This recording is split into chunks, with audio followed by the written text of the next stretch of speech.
മണിയുടെ പഞ്ചായത്തിൽ ദുരിതം വിതച്ച മഴക്കെടുതിയുടെ നാശനഷ്ടങ്ങളും പുനരധിവാസ പ്രവർത്തനങ്ങളും വിലയിരുത്താൻ മന്ത്രിയുടെ നേതൃത്വത്തിൽ അടിയന്തര യോഗം വിളിച്ചു ചേർത്തു.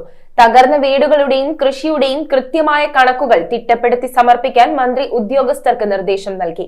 തദ്ദേശ ജനപ്രതിനിധികളും RDO അടക്കമുള്ള ഉദ്യോഗസ്ഥരും പങ്കെടുത്ത യോഗത്തിൽ തകർന്ന വൈദ്യുതി ബന്ധം വേഗത്തിൽ പുനഃസ്ഥാപിക്കാനുള്ള നടപടികളും ചർച്ചയായി. കേരള വിഷൻ എന്നും ജനങ്ങളോടൊപ്പം. മണിയുടെ പഞ്ചായത്ത് കോൺഫറൻസ് ഹാളിൽ കൂടിയ അവലോകന യോഗം മണിയിടിലെയും സമീപ പ്രദേശങ്ങളിലെയും നാശനഷ്ടങ്ങൾ വിലയിരുത്തി. വീടുകൾക്കും കൃഷിക്കുമുണ്ടായ നാശനഷ്ടങ്ങൾ തിട്ടപ്പെടുത്തി സമർപ്പിക്കാൻ മന്ത്രി നിർദ്ദേശിച്ചു. അതേസമയം മണിയിടിൽ 17 വീടുകൾ പൂർണ്ണമായും തകർന്നതായാണ് ജനപ്രതിനിധികളുടെ കണക്ക്. 100ഓളം വീടുകൾ ഭാഗികമായും തകർന്നിട്ടുണ്ട്. വൈദ്യുതി വകുപ്പ് ജീവനക്കാരും കരാർ ജീവനക്കാരും പുറമേ നിന്നുള്ള ജീവനക്കാരും ചേർന്ന വൈദ്യുതി ബന്ധം പുനഃസ്ഥാപിക്കാനുള്ള തീവ്ര ശ്രമത്തിലാണിപ്പോഴും. ദുരിതബാധിത പ്രദേശങ്ങളിലെ പുനരധിവാസ പ്രവർത്തനങ്ങൾ, അടിസ്ഥാന സൗകര്യങ്ങളുടെ പുനഃസ്ഥാപനം, നാശനഷ്ടങ്ങളുടെ കണക്കെടുപ്പ് എന്നിവ യോഗത്തിൽ ചർച്ചയായി. തകർന്ന വൈദ്യുതി പോസ്റ്റുകൾ അടിയന്തരമായി മാറ്റി വൈദ്യുതി പുനഃസ്ഥാപിക്കുന്നതിനുള്ള നടപടികൾ ത്വരിതഗതിയിൽ പുരോഗമിക്കുകയാണെന്ന് ഉദ്യോഗസ്ഥർ അറിയിച്ചു. യോഗത്തിൽ ബ്ലോക്ക് പഞ്ചായത്ത് പ്രസിഡന്റ് ജയ സോമൻ, മണിയുടെ ഗ്രാമപഞ്ചായത്ത് പ്രസിഡന്റ് ഷിജി ബിജു, ജില്ലാ പഞ്ചായത്ത് അംഗം ബിനി ഷാജി,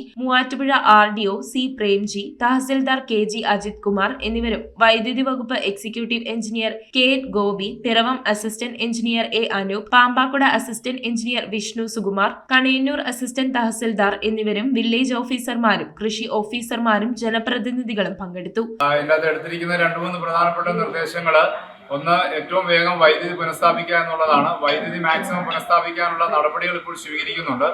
പല സ്ഥലത്തും മാൻ പവറിന്റെ പ്രശ്നങ്ങൾ, ആളുടെ ഷോർട്ടേജും മെറ്റീരിയൽ ഷോർട്ടേജുമാണ് KSEBക്കാർ പറയുന്നത്.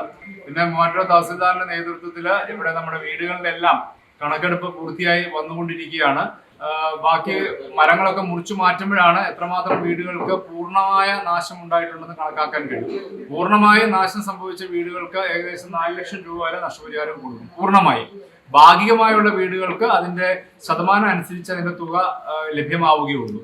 എന്താണെങ്കിലും ഇപ്പൊ രാമമംഗലം, പാമ്പാക്കട, പിറവം, മുളന്തുരുത്തി, മണിയുടെ അടക്കം ചോറ്റാനിക്കരയുണ്ട്, ആമ്പല്ലൂര് ഏതാനും വീടുകൾക്കുണ്ട്. അതായത് 2 താലൂക്കുകളിലായിട്ട്, കണയന്നൂർ, മൂവാറ്റുപുഴ താലൂക്കുകളിലായിട്ട് തകർന്ന എല്ലാ വീടുകളുടെയും കൃഷിയുടെയും പൂർണ്ണമായ കണക്കെടുത്ത് ഗവൺമെന്റിലേക്ക് സബ്മിറ്റ് ചെയ്യാനായിട്ട് ഞാൻ ആവശ്യപ്പെട്ടിട്ടുണ്ട്. News bureau ഐവിഷൻ Piravom. ഇനി ജയിക്കാൻ 3 ബോളിൽ 18 റണ്ണാണ് വേണ്ടത്. 3 balls 18 runs. ചേട്ടാ കണക്ട് ആവണേ. Human Basil on strike. Basil connect ആവോ ഇല്ലയോ എന്ന് നോക്കാം. Oh, that's a 6. അതൊരു കിടിലൻ ഷോട്ട്. ഉഗ്രൻ connection. That's another 6. Last ball 6 runs. Is that a 6? Yes, it's a 6.